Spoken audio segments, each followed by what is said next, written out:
தண்ணி, காற்று நம்ம உயிர் வாழ்கிறதுக்கு அவசியமோ அது மாதிரி தூக்கமும் ரொம்ப ரொம்ப அவசியம். தூக்கத்துக்கு மாத்திரை தான் அங்கே தீர்வு கிடையாது. ஏன்னா முதல்ல ஸ்லீப்பிங் டேப்லெட்ஸ் போட்டிங்கன்னா ஒரு ஃபியூ டேஸ் நல்லா இருக்க மாதிரி இருக்கும். அடுத்து அந்த டோஸ் பத்தாது, இந்த டோஸை அதிகப்படுத்துவீங்க. நைட்டு தான் ஒரு 10 மணிக்கு மேலே காஃபி சாப்பிட்றது, டீ சாப்பிட்றது.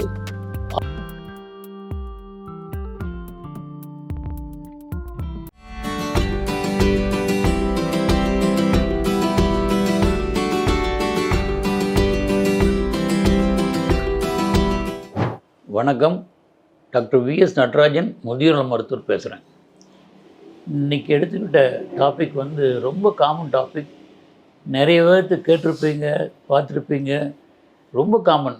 என்ன டாபிக்னு கேட்குறீங்களா? ஒன்றும் இல்லை, தூக்கம். தூக்குறது ஒன்று, அது காமன் ப்ராப்ளமாக போச்சு நவடேஸ். எப்படி தண்ணி, காற்று நம்ம உயிர் வாழ்கிறதுக்கு அவசியமோ அது மாதிரி தூக்கமும் ரொம்ப ரொம்ப அவசியம். இன்றைக்கி பதிவில் நான் ஒரு ஆழ்ந்த தூக்கம், எந்த மருந்து இல்லாமல் டீப் ஸ்லீப் எப்படி போகிறத பற்றி நான் சொல்ல போகிறேன். ஒருத்தர் ஒரு நாளைக்கு 8 மணி நேரம் தூங்குறாரு வச்சுங்க. ஒரு 90 வயசானவருக்கு வாழ்க்கையில் 3 பங்கு 30 வருஷம் தூக்கத்திலே போயிடுது. ஸோ அந்தளவுக்கு தூக்கம் ரொம்ப இம்பார்ட்டண்ட். இது ஏஜ் ஆக ஆக பிறந்த குழந்தை பார்த்திங்கன்னா 20 ஹவர் தூங்கிட்டே இருக்கும். அப்படி ஏஜ் ஆக 40-50 கொஞ்சமாக குறைஞ்சி கடைசியில் 6 ஹவர்ஸ்னு நின்று போயிடுது. இப்போ ரீசெண்டாக என்ன ஆராய்ச்சி பண்ணாங்கன்னா, முதல்ல டியூரேஷன் முக்கியம் கிடையாது, depth of sleep is more important. Uninterrupted sleep. நீங்கள் எவ்வளோ நேரம் தூங்குறது முக்கியம் கிடையாது, அந்த நேரத்தில் ஆழ்ந்த தூக்கம் அவசியமா, அதுதான் மோர் இம்பார்ட்டன்ட். அப்படி இருக்கும்போது வயசானவங்களுக்கு ஒரு 6 ஹவர்ஸோட போதுங்கிறாங்க. மேலே என்ன சொல்கிறாங்கன்னா, ஒரு நிறைய ஹார்ட் ஒர்க் பண்ணுறாரு, பகலில் ரொம்ப ஆக்டிவாக ஒர்க் பண்ணுறாரு, அவர் கண்டிப்பாக 6 to 8 ஹவர்ஸ் தூக்கம் அவசியம்.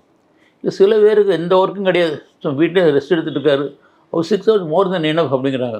ஸோ இப்போ டியூரேஷனை விட unintermitted sleep, depth of sleep is more important இந்த டோட்டல் டியூரேஷன்.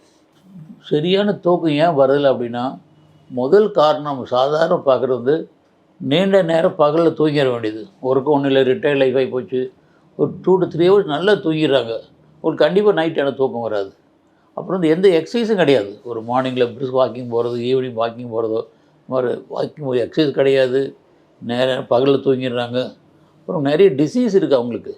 ஹார்ட் ப்ராப்ளம் இருக்குது, ஆஸ்மா ப்ராப்ளம் இருக்குது, ப்ராஸ்டேட் ப்ராப்ளம், அடிக்கடி யூரின் போக வேண்டி இருக்குது, முட்டு வலி இருக்குது. இதெல்லாம் நைட்டில் அதிகமாக இருக்கும். ஸோ அப்போ படுத்தோன்னா அவங்க தூக்கம் ரொம்ப டிஸ்டர்ப் ஆகும். இது இல்லாமல் நிறைய மாத்திரைகள் நம்ம சொல்கிறோம், வயசான ஒவ்வொரு டிசீஸுக்கு ஒரு மாத்திரை போடும்போது நிறைய ட்ரக்ஸு, அதனால தூக்கம் டிஸ்டர்ப் ஆகும். இப்போ நீர் மாத்திரை, பெயின் கில்லர் மாத்திரை, இது மாதிரி நிறைய ட்ரக்ஸ்னாலேயும் தூக்கம் டிஸ்டர்ப் ஆகும். அடுத்து மனநோய்கள். நீ வயசானவங்களை பார்த்திங்கன்னா மென்டல் டிப்ரெஷன், மனச்சோர்வு இருக்கும். மனச்சோர்வு தூக்கமே வராது. அடுத்து முக்கியமாக நான் பார்க்குறது வயசான காலத்தில் ஒரீஸ், மனக்கவலைகள் அதிகமாக இருக்கும். உதாரணம், உறவினர்கள் இழப்பாக இருக்கலாம், இல்லை நிதி வசதி குறைவாக இருக்கலாம், இல்லை தனிமை. One of the important reason for insomnia loneliness. தனியாக இருக்கும்போது அவங்களுக்கு தூக்கமே சரியாக வராது. இப்படி மென்டல் டிஸ்டர்பன்ஸ்னாலேயும் தூக்கம் குறைவாக இருக்கும். சில பேர் என்ன நைட்டு தான் ஒரு 10 மணிக்கு மேலே காஃபி சாப்பிட்றது, டீ சாப்பிட்றது, அதனால தூக்கம் ரொம்ப டிஸ்டர்ப் ஆகும். நைட்டில் சில பேர் மது அருந்துவாங்க, மது அருந்து கண்டிப்பாக தூக்கம் டிஸ்டர்ப் ஆகும். இப்படி தூக்கம் வராமல் இருக்கிறது நிறைய காரணங்கள் இருக்குது. இப்போது எக்ஸசைஸ் கிடையாது, நைட் பகலில் தூங்கிடுறாங்க, நிறைய டிசீஸ் ஒரு காரணம், மருந்து ஒரு காரணம், mental so many things responsible. இதை வச்சுட்டு நம்ம எப்படி மருந்து இல்லாமையே நல்ல சவுண்ட் ஸ்லீப் அப்படிங்கிறத நம்ம பார்க்கலாம். ஸோ சரியாக தூங்கலை அப்படின்னா பெரிய ப்ராப்ளம் அதிகம் வராது. நெக்ஸ்ட் டே பார்த்தீங்கன்னா இரிட்டபுளாக இருப்பார். நைட் சரியாக தூங்கினா ஒரு மாதிரி இரிட்டபுளாக இருப்பாங்க, தலை பாரமாக இருக்குது, தலைவலியாக இருக்குது, எனக்கு பசி இல்லை, இது மாதிரி வேக் சிம்டம்ஸ் இருக்கும் சரியாக தூங்கலைன்னா. ஸோ நம்ம சுகமான ஆழ்ந்த தூக்கத்திற்கு, சுகமான தூக்கத்துக்கு என்ன வழின்னு முதல்ல பார்ப்போம். சுகமான தூக்கத்திற்கு என்ன பார்க்கணும்னா, முதல்ல பகல் தூக்கத்தை அவாய்ட் பண்ணிட்டு ஒரு 30 to 40 மினிட்ஸ் அவ்வளோ இருந்தால் போதும். ரெகுலர் எக்ஸசைஸ் பண்ணணும். மார்னிங் ஒரு 3 to 5 கிலோஸ், ஒரு 45 மினிட்ஸ் to 1 hour டியூரேஷன். அது மாதிரி ஈவினிங் முடிஞ்சாலும் ரெகுலர் எக்ஸசைஸ் பண்ணணும்.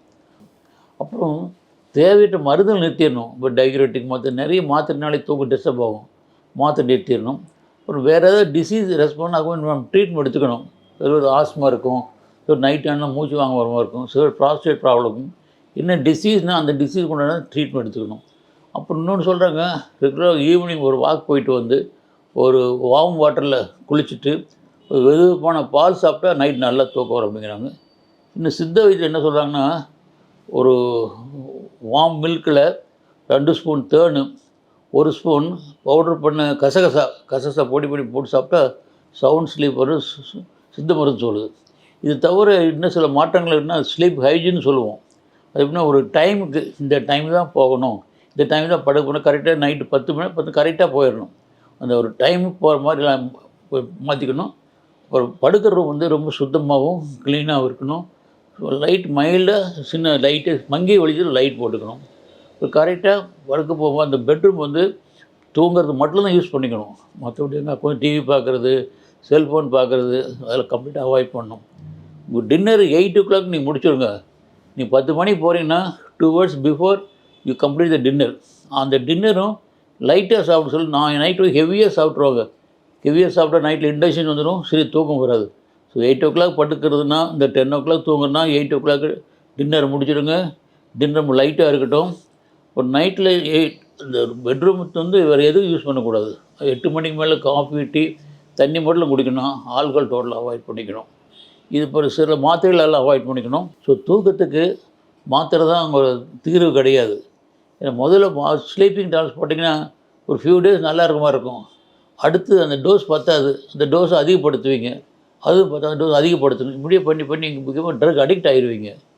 அதோடு இந்த ட்ரக் அடிக்ட் ஆகிற மாதிரி மார்னிங் அது ஃப்ரெஷ்னஸ் வராது. நீங்கள் இயற்கையாக தூங்குறதுக்கும் தூக்க மாத்திரை போட்டு தூங்குறது ரொம்ப வித்தியாசம் இருக்குது. ஸோ முடிஞ்சளவு மாத்திரை அவாய்ட் பண்ணுங்கள். நான் சொன்ன குறிப்பிட்ட சின்ன சேஞ்சஸ் தான்.